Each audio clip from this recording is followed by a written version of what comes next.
Hello students, आज इस video में हम करेंगे सीबीएसई बोर्ड परीक्षा 2021 में नए पैटर्न के हिसाब से जो भाग डे यानी कि पार्ट ई में जो स्रोत आधारित 5 अंक के 3 प्रश्न आते हैं, तो उन 3 प्रश्नों को हम इस वीडियो में करने जा रहे हैं। तो ये स्रोत आधारित प्रश्न बोर्ड परीक्षाओं में बार बार पूछे गए हैं। तो आप अगर 90 प्लस अंक पाना चाहते हैं तो मेरी पूरी श्रृंखला को ज़रूर देखें।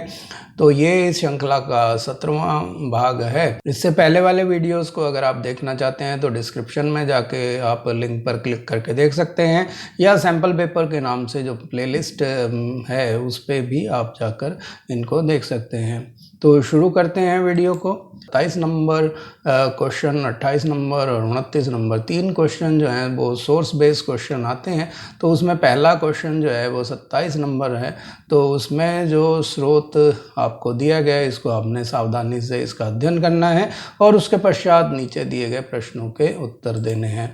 तो यहाँ जो आपका सोर्स है उसका शीर्षक है महाभारत के आदि पर्व से कहानी उद्गृत है, यानी कि the story is coated from the आदि पर्व ऑफ महाभारत। एक बार ब्राह्मण द्रोण के पास, जो कुरु वंश के राजकुमारों को धनुर्विद्या की शिक्षा देते थे, एकलव्य नामक वनवासी निषाद जो शिकारी समुदाय से आया था, तो वो उनके पास शिक्षा प्राप्ति के लिए आता है। तो यहाँ देखने वाली बात है कि ब्राह्मण द्रोण जो हैं वो राजकुमारों को शिक्षा धनुर्विद्या की दिया करते थे, और एकलव्य जो निषाद था और समाज के सबसे निम्न वर्गों में गिना जाते हैं, शिकारी समुदाय के ये लोग जनजातियों में आते हैं, तो वो उनके पास शिक्षा प्राप्ति के लिए आता है।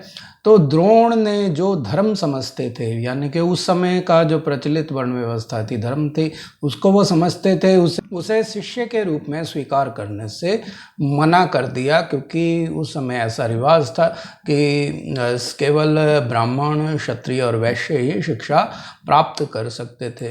तो एकलव्य ने वन में लौटकर मिट्टी से द्रोण की प्रतिमा बनाई और उसे गुरु मानकर वह स्वयं ही तीर चलाने का अभ्यास करने लगा। तो इस तरह से उसने जो है सेल्फ स्टडी शुरू कर दी, अपने आप ही प्रैक्टिस शुरू की। और उससे पहले क्योंकि गुरु की आवश्यकता थी, तो उसने, क्योंकि द्रोण को अपना गुरु मान लिया था, तो उनकी मिट्टी की एक प्रतिमा यानी कि मूर्ति बनाकर स्थापित कर ली और उन्हें ही अपना गुरु मानकर उसने अभ्यास करना शुरू कर दिया। समय के साथ साथ वह तीर चलाने में सिद्धस्त हो गया। सिद्धस्त का मतलब होता है पारंगत हो गया, एक्सपर्ट हो गया, और वो जो है बहुत ही बढ़िया तीर चलाने लग गया।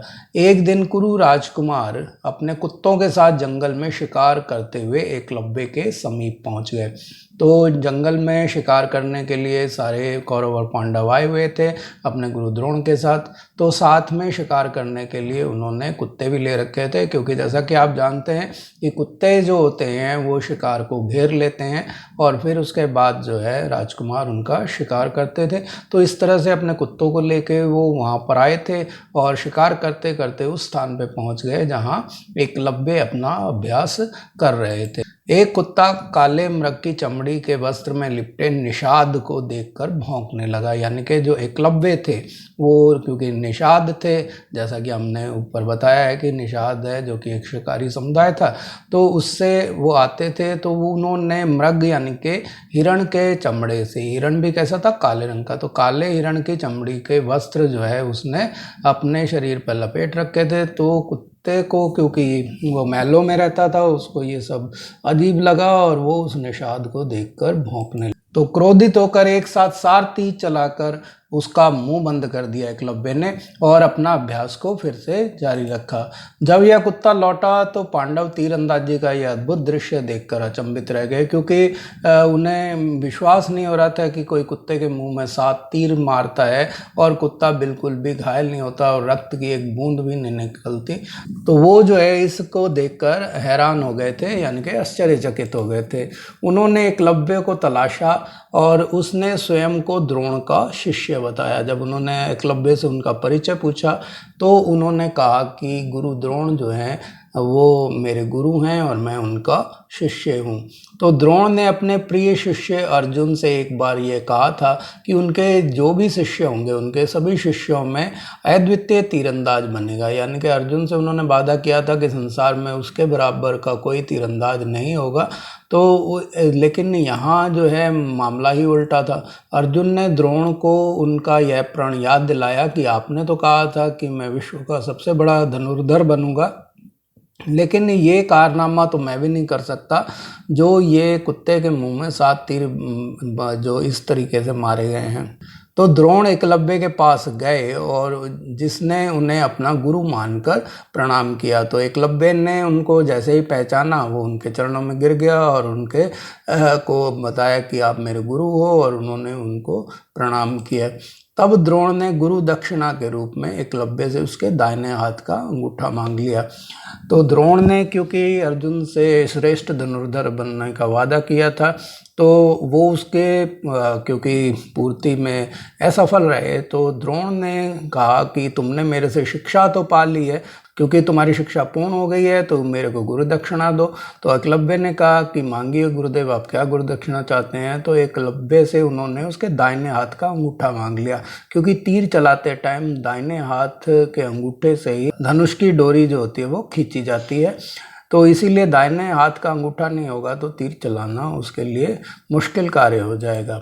एकलव्य ने फौरन गुरु को अपना अंगूठा काटकर दे दिया बिना सोचे, और अब एकलव्य तीर चलाने में उतना तेज नहीं रहा, क्योंकि अंगूठे से ही जैसा कि हमने बताया कि उसकी धनुष की प्रत्यंचा यानी कि डोरी खींची जाती है, और क्योंकि अंगूठा नहीं था तो उंगलियों से खींचने के वजह से वो जो है इतनी कुशलता से अब तीर नहीं चला पाता था। इस तरह द्रोण ने अर्जुन को दिए वचन को निभाया, जो उन्होंने अर्जुन से वादा किया था कि तुम्हारे बराबर का कोई तीरंदाज नहीं होगा।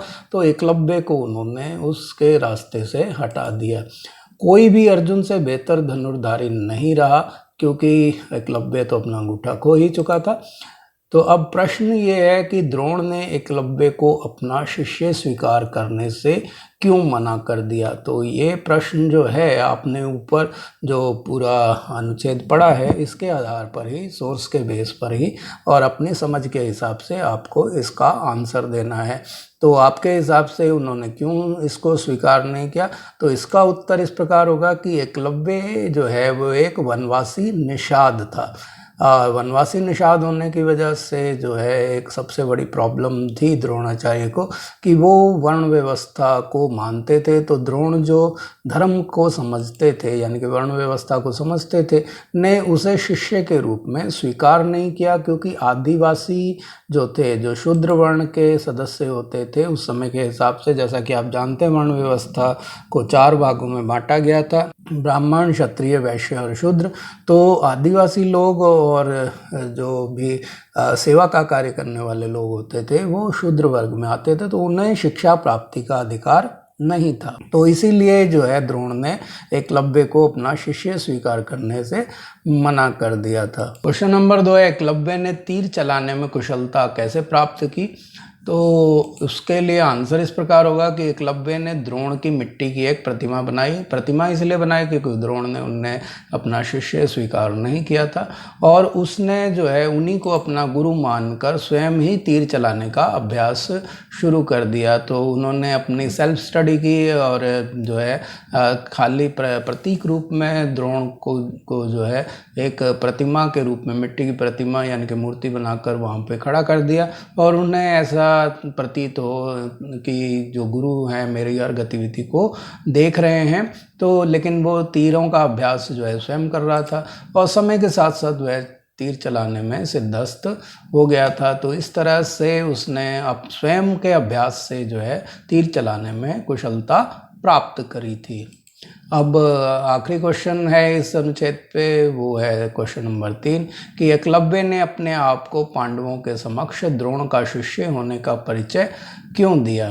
तो इसका उत्तर होगा कि एकलव्य द्रोण की मिट्टी की प्रतिमा बनाकर तीरंदाजी का अभ्यास करता था, तो इसलिए जो है मिट्टी की मूर्ति से प्रेरणा प्राप्त करके ही वो तीरंदाजी में सिद्धस्त हो गया था। इस वजह से उसने द्रोण को अपना गुरु उनके सामने स्वीकार किया कि क्योंकि उनके वो मानना था कि मिट्टी की मूर्ति से ही प्रेरणा लेके उसने तीरंदाजी में से दक्षता प्राप्त की है, इसीलिए उन्होंने कहा कि मेरे गुरु जो हैं वो द्रोण हैं। अब अगला जो सोर्स है वो क्वेश्चन नंबर 28 के रूप में है कि निम्नलिखित गद्यांश को पढ़कर नीचे दिए गए प्रश्नों के उत्तर देने हैं हमारे को, और इसका शीर्षक है एक गोली भी नहीं चलाई गई, यानी कि not a single bullet was fired. तो जो मून है उन्होंने लिखा है, एक अंग्रेज लेखक है मून, उन्होंने लिखा कि 24 घंटे से भी ज़्यादा वक्त तक दंगाई भीड़ को इस विशाल व्यावसायिक शहर बेरोक टोक तबाही फैलाने के लिए दे दिया गया। तो भीड़ को जो है इस बड़े व्यावसायिक शहर को लूटने के लिए, तोड़फोड़ करने के लिए दे दिए गए थे। बेहतरीन बाज़ारों को जलाकर राख कर दिया गया, और जबकि उपद्रव फैलाने वालों के ऊपर एक भी गोली नहीं चलाई गई थी। जिला मजिस्ट्रेट ने अपने विशाल पुलिस बल को शहर में मार्च का आदेश दिया और उसे कोई सार्थक इस्तेमाल किए बिना वापस बुला लिया। यानी कि जो जिला मजिस्ट्रेट थे अंग्रेज, उन्होंने अपने जो उनके पास विशाल पुलिस बल था तो उसमें शहर में स्थिति को नियंत्रित करने के लिए जो शहर में मार्च पास्ट कराया, लेकिन उसका जो है उन्होंने कोई उसका सार्थक इस्तेमाल नहीं किया, यानी कि उपद्रवियों को काबू करने का प्रयास करे बगैर ही उनको वापस बुला लिया। अब इस पर आधारित पहला प्रश्न है कि प्रशासनिक व्यवस्था के समाप्त हो जाने के कारणों की परख कीजिए। तो आप यहाँ पर सोर्स में देख रहे होंगे कि सोर्स जो है वो काफ़ी छोटा दिया गया है, और प्रश्न जो है ये आपको इस सोर्स के उत्तर में से पूरी तरह से नहीं मिल पाएगा। तो इसके लिए ज़रूरी है कि आपको ये पता होना चाहिए कि ये सोर्स कहाँ से लिया गया है, किस बात से संदर्भ रखता है। तो इसीलिए जो है आपको पूरा जो है इसके पता जब तक नहीं होगा आप इस प्रश्न का उत्तर नहीं दे पाएंगे। तो यहाँ प्रशासनिक व्यवस्था के समाप्त हो जाने के कारणों की परख करनी है, यानी कि जांच करनी है कि किस वजह से प्रशासनिक व्यवस्था समाप्त हो गई थी। तो इसका उत्तर होगा, पहला जो है कारण वो था कि अंग्रेज अफसर फैसले लेना नहीं चाहते थे और हस्तक्षेप करने में हिचकिचा रहे थे। जैसा कि आपने सोर्स में पढ़ा कि उन्होंने फ्लैग मार्च तो कराया पुलिस बल का, लेकिन बिना किसी कोई सार्थक कदम उठाए उसको वापस बुला लिया। तो इस तरह से वो नहीं चाहते थे कि जो बगावत फैल रही है उसमें किसी प्रकार का हस्तक्षेप किया जाए, इसमें वो डरते थे, हिचकिचाते थे। और दूसरा जो कारण है क्या वह है कि जब दहशत ज़्यादा लोगों ने मदद के लिए गुहार लगाई, यानी कि जो दहशत में थे लोग, जो परेशान थे दंगों से, उन्होंने जब अपनी मदद के लिए उनसे फरियाद की, गुहार लगाई, तो अंग्रेज अफसरों ने उनमें महात्मा गांधी, जवाहरलाल नेहरू, वल्लभ भाई पटेल और मोहम्मद अली जिन्ना की शरण में जाने के को कहा कि आप जो है उनकी मदद से इन दंगों से बचिए। तो इस प्रकार से उन्होंने कोशिश की उनको अपने वहाँ से टलाने की। अब अगला क्वेश्चन है, क्वेश्चन नंबर 2, हालात को नियंत्रित करने के लिए अंग्रेज अधिकारी कोई कदम क्यों नहीं उठा सके। तो इसका उत्तर इस प्रकार होगा कि पहला जो भाग है, यानी कि पहला जो कारण है वो ये है कि बहुत सारे भारतीय प्रशासनिक अफसर जो थे वो अपने ही जान माल के बारे में भयभीत थे और वो नहीं चाहते थे कि कुछ जो है ऐसा कदम उठाया जाए, वो अपने आप को ही बचाने में लगे हुए थे और अंग्रेज जो है भारत छोड़ने की तैयारी में भी लगे थे। तो वो चाह रहे थे कि किसी तरीके से अपना जान माल बचाकर यहाँ से भारत को छोड़कर वापस इंग्लैंड चले जाएं।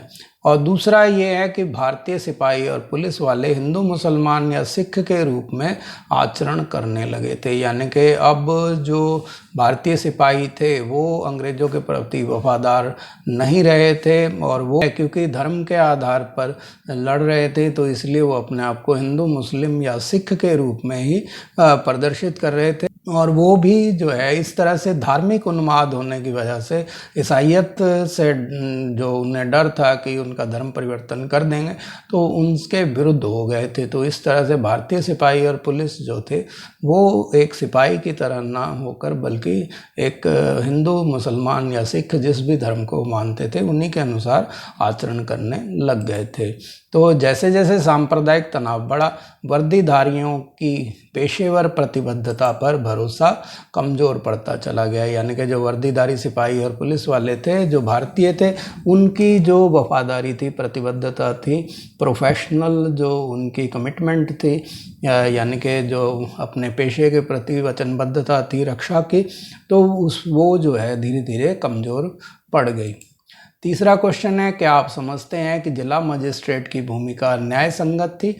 जैसा कि आपने प्रश्न में पढ़ा है कि उन्होंने फ्लैग मार्च कराया था लेकिन बिना कोई कदम उठाए उसे वापस भी बुला लिया था।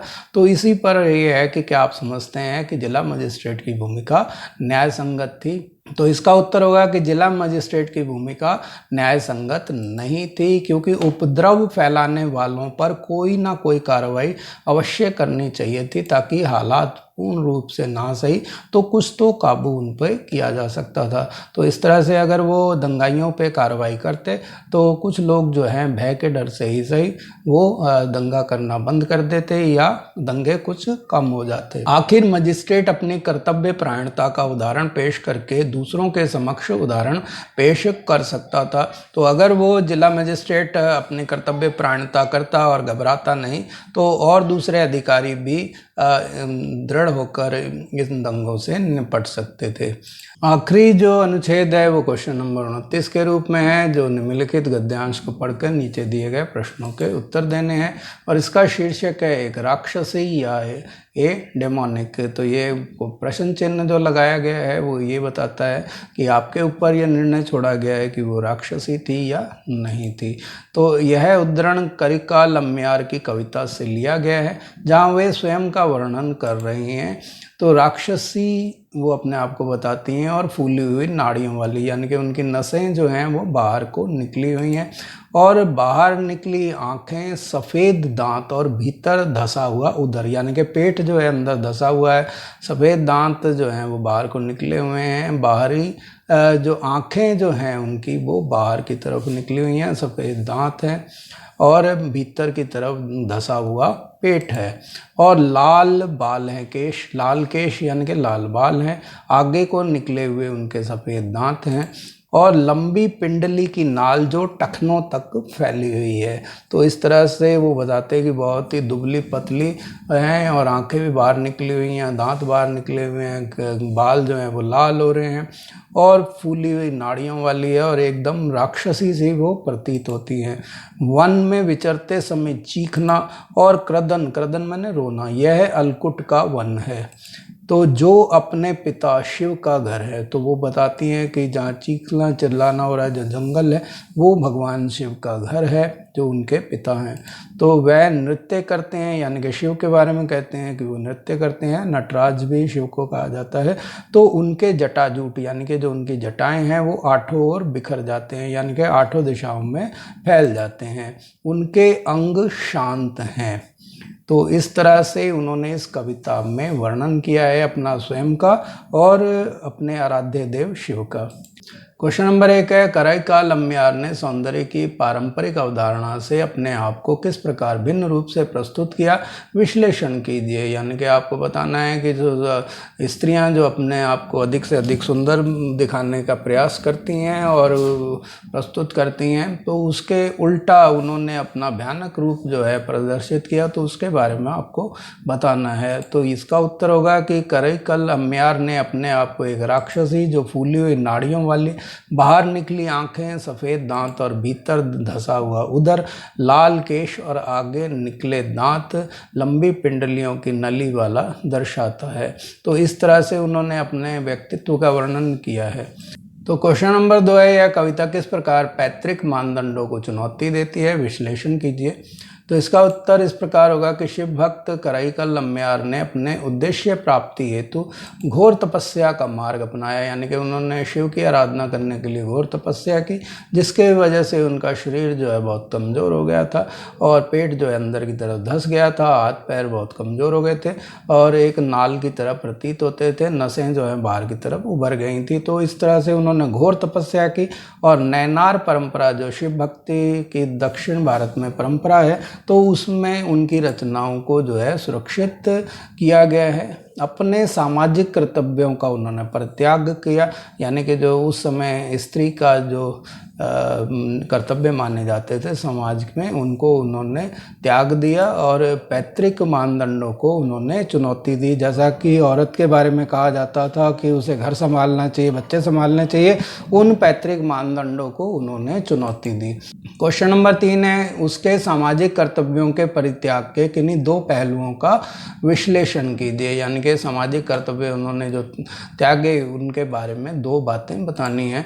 तो इसका उत्तर होगा, उन्होंने स्त्रियों के सामाजिक कर्तव्यों का परित्याग कर दिया था, छोड़ दिया था। जो भी उस समय कर्तव्य माने जाते थे स्त्रियों के लिए, उनको उन्होंने त्याग दिया और वह किसी वैकल्पिक व्यवस्था अथवा भिक्षुणी समुदाय की सदस्य भी नहीं बनी थी, यानी कि उन्होंने जो है कोई भी और व्यवस्था को स्वीकार नहीं किया कि स्त्रियों के जो घर का त्याग कर देती हैं तो उसके बाद वो और बहुत सारे कार्यों में व्यस्त हो सकती हैं, भिक्षुणी बन सकती हैं, लेकिन उन्होंने ना तो कोई वैकल्पिक व्यवस्था को स्वीकार किया और ना ही किसी भिक्षुणी समुदाय से कि वो सदस्य बने।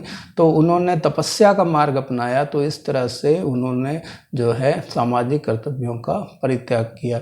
आपने जो अपना कीमती समय दिया उसके लिए धन्यवाद। अगर आपको ये वीडियो पसंद आया हो तो लाइक का बटन दबाएं और अगर आप मेरे चैनल पर नए हैं और अभी तक सब्सक्राइब नहीं किया है तो रेड बटन दबा के सब्सक्राइब कर लें और इस वीडियो को ज़्यादा से ज़्यादा लोगों तक शेयर करें ताकि और लोग भी इसका लाभ उठा सकें। धन्यवाद।